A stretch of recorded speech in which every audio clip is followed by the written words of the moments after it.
Welcome to the Tom Fennell Show, posting a little bit later today because of the World Cup.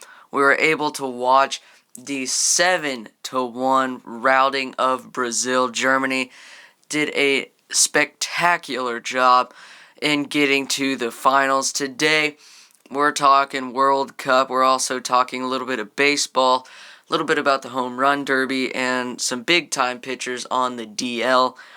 And we're also talking, of course, NBA free agency, going to talk Rockets, and a little bit of Pacers. But first, we're going to start off in Brazil. Germany took the 7-1 win.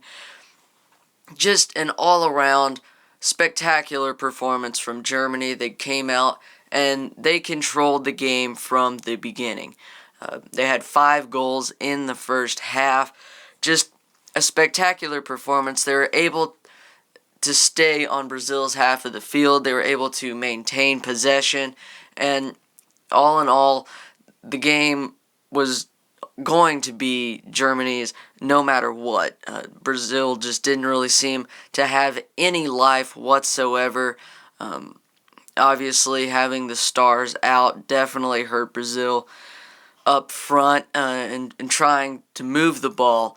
Definitely didn't see that as well today. So Germany will move on to play Sunday.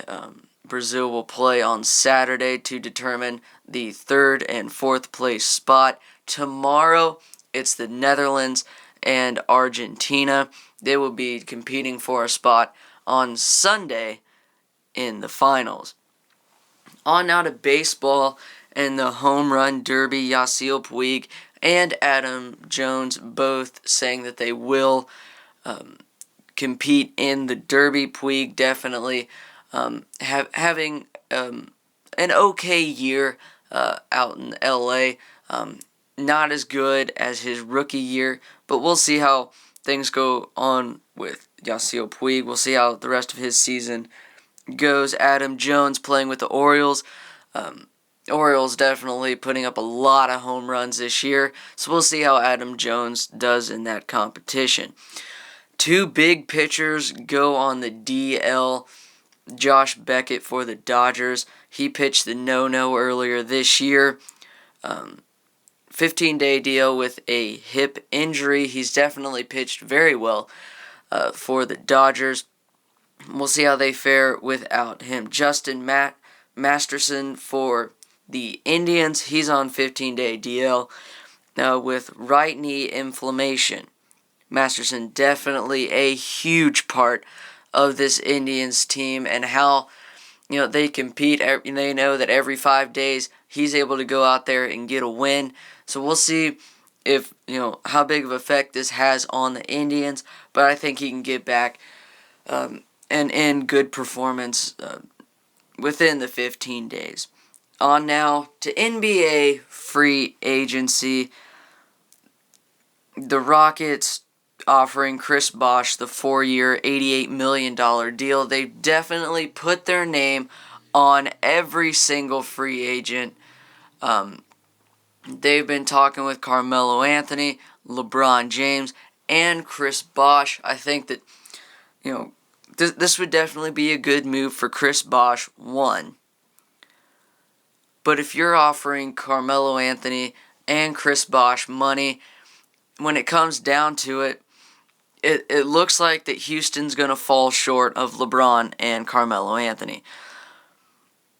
So now it's their turn to go out and try to salvage something out of this. You looked at the beginning, the major players, Chicago, Houston, Dallas, LA, and Cleveland for Bosh and Melo. Those were the teams that were in the running, as well as the Knicks and the Heat.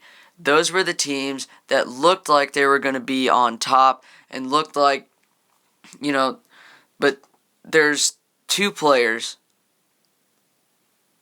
and 5 teams. That means 3 teams are going to come up short, or maybe even more if they both combine, but I don't see that happening. So at some point, you have to start thinking, all right, we're down here, so we have to go out and salvage something out of this free agency. So the Rockets go out, offer Chris Bosh a very nice 4-year, $88 million deal. Why? It doesn't look like LeBron's coming back to Miami. You go to Houston, you've got James Harden who can shoot. He's a very good shooter, and he's okay with passing. He can get assists. You have Dwight Howard, who's big in the post. You have developed a mid-range game, so now you can rely more on Dwight Howard to be in the post and get those points, as well as guard the bigger guys, and you can stay outside, shoot a couple of threes, and get the mid-range game going. Really, all in all, I don't know why Chris Bosh isn't jumping on the max contract. It looks beautiful. I mean, for him to go to Texas, home state, go there, see what he can do. This team is definitely on the rise. I think Chris Bosh could definitely help it. We've seen his numbers kind of go down, but I mean, I think if the focus gets more on him than the rest of the team, I think that could really, this is a place that Chris Bosh can really thrive, because he doesn't have to worry about playing the big man. He can worry more about making his jump shots and defending smaller guys, and I think that with that, his game is definitely going to develop, and this isn't really bad for the Rockets. You've seen Chris Bosh being able to score, so you bring that. Naturally, it's not a Carmelo Anthony or LeBron James. You would take them over Chris Bosh any day, but now you have the dual threat of Dwight Howard and Chris Bosh. Over the years, Chris Bosh definitely in Miami has gotten better at guarding the bigger guys because that's been his responsibility. But, now you've got two guys that are great at guarding bigger guys. So, really, in different matchups, you can go, either way. You could put Chris Bosh on the big guy and leave the mismatch with Dwight Howard, or they can put the big guy on Chris Bosh, or they can put the big guy on Dwight Howard and leave Chris Bosh with the smaller guy. So I think that, really for the Rockets, this would probably be a better situation. James Harden can still get his shots up. We've seen Dwight Howard able to score a little bit more. So definitely a lot of scoring potential there, and it would be a great move for Chris Bosh. So coming up on Thursday is the first day that, players are going to start, really signing, and money is going to be, is going to start being handed out as teams start to make moves. So we'll see what happens coming up on Thursday. Other news with the Pacers this weekend, they've been talking about, shopping for Roy Hibbert. Now, a lot of the talk, if this scenario does play out, Carmelo Anthony heads to the Chicago Bulls, and LeBron James heads back to Cleveland, the Central Division just got about 10 times tougher.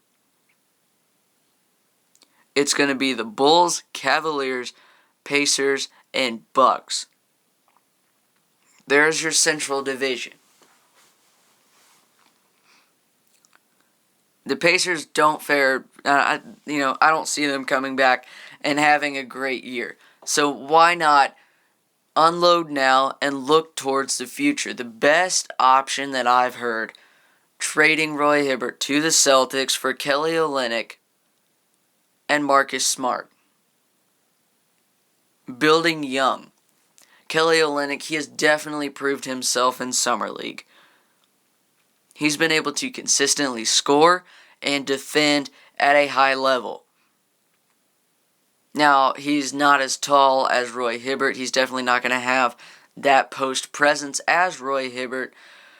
And then you also bring in Marcus Smart. He's young and he's a point guard. What the Pacers need. We'll see what he can do in Summer League. I think that might be a possibility for the Pacers. Wait and see how Marcus does in Summer League and see if he is something that, he could possibly become a starter. So we'll see what happens with the Pacers going on through the week. But for now, that's all I've got here. Thank you for listening. This has been the Tom Fennell Show presented by Sports News for You. Have a wonderful day.